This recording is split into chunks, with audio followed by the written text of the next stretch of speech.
Friends, today we are drawing Kraven the Hunter, who he is, where he's from, and what he's capable of. But before we jump in, guys, my name is Danny Fisher, and I will be your dedicated nerd host and artist. And hey, if it's your first time here, well, you know what to do. So today, we are talking Kraven the Hunter, one of the most iconic villains of the Spider-Man Rogue Gallery. But guys, he is just so much more. First appearing in the pages of Amazing Spider-Man number 15, written way back in August 1964, created by writer Stan the Man Lee and artist Steve Ditko. Going by the name Kraven the Hunter, he was introduced to us as an immigrant from Russia.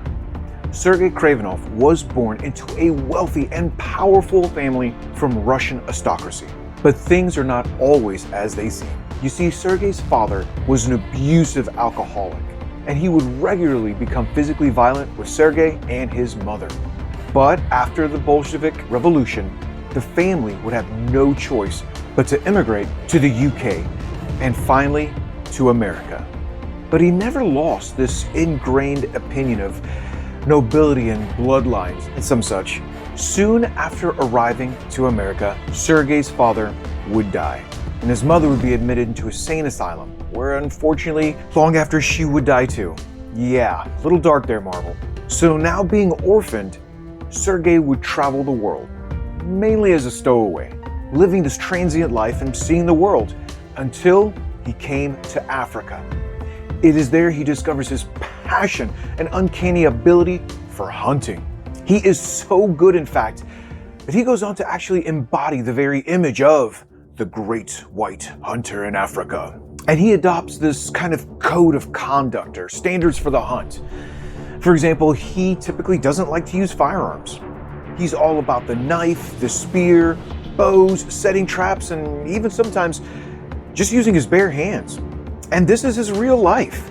I mean, he is literally scared of nothing and no one. Moreover, he decides to anglicize his name, shortening from Kravenov to Kraven, and then becoming infamously known as Kraven the Hunter. But his transformation isn't complete there. Not without the worst, how would you put it, toxic relationship ever. You see, in his travels across Africa, he comes across a woman by the name of Calypso. And what you need to know about Calypso, she's kind of a Doctor Strange type in the sense that she understands the mystic arts. But she's more of a voodoo queen. You see, she specializes in medicines, herbs, elixirs, and potions. And her premier potion is one that can grant the host superhuman powers. And it's this potion that gives Kraven, well, basically all the abilities of a lion. Night vision, enhanced speed, strength, senses, durability, enhanced healing. But the most significant power is being able to slow down his aging. Now, they never did the math, but I always saw it as kind of like reverse dog years. At any rate, as you've probably guessed it, there's a price to pay for such powers. You see, every time he uses the elixir, he loses a little bit of his sanity. He flies off into episodes of hallucination. And sometimes it can take a while to regain control. And he has to do this periodically to keep his powers on point. Think of kind of a Ra's al Ghul type thing. But what's important to mention is that even without the elixir, Kraven is at an Olympic level athlete. Moreover, he is a skilled tactician and a highly skilled martial artist. Well, Calypso and Kravenov are a thing for a while. This relationship ends with Kravenov stealing the mystic herb cocktail recipe thingy and running off for his next big challenge. And this is what drives him. You see, he wants the high of the next great prey, the next big challenge. And it's that challenge that brings him to America. His aim is simple: hunt down and kill the Spider-Man. And believe it or not, he does just that. Well, not the first time. But hey, Kraven ain't no quitter. He crosses paths with Spider-Man several times over the years, but the most memorable story arc is Kraven's Last Hunt, way back in October 1987. And in this particular story arc, Kraven is, well, aging. Mentally, obviously not physically.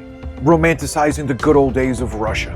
And he is just so frustrated with the state of the world, particularly New York, and Spider-Man represents that new age, at least in his eyes. And it doesn't hurt that Spider-Man has always beaten him down, like every single time they've danced. But this go around, Kraven has an unknown advantage. You see, Spider-Man is just not himself on this day. So here's the thing. Spider-Man has not only gotten married to MJ, and he's having a hard time balancing being Spider-Man and, well, being a husband. Moreover, one of his closest friends has just died, and he's got the flu. But he's still out there trying to do, the Spider-Man thing, fighting crime, right? When along comes Kraven, and for the first time that I can remember, he blasts Peter straight in the chest with a shotgun.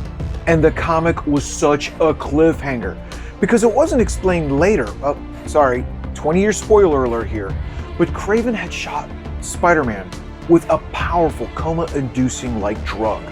But I remember reading this comic back in the day and thinking, this just can't happen. But it doesn't end there. Kraven goes so far as to bury Spider-Man. Put him in the ground.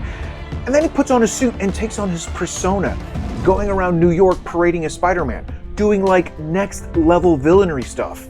Well, long story short, Peter recovers from the drug, thanks to, being a spider and all, and ends up having to crawl and dig his way out of his own grave, which makes for one of the most iconic covers of all time, with art by the tremendous Mike Zeck and Bob McLeod. Just a legacy of amazing art by these two giants. Sorry, just had to give a little homage to those two. So, Peter digs his way out, and obviously goes after Kraven to bring him to a stop, with so many surprises along the way. Now, by the end of the story arc, Spider-Man fights his way to Kraven's mansion and confronts him mano a mano. But at this point, Kraven doesn't even fight back. You see, in his twisted head, he's already won.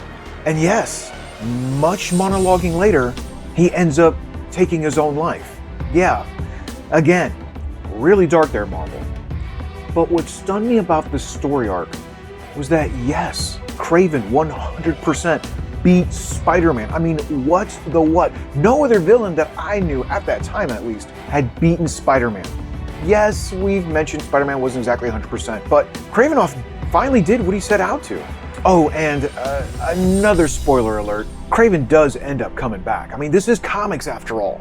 But the takeaway of the story was that it finally added definition to the character. It really put a point on who Kraven was. It finally added the color that was missing from the story to give a real perspective of how Kraven thinks and behaves. And this is what has made Kraven one of Spider-Man's deadliest foes.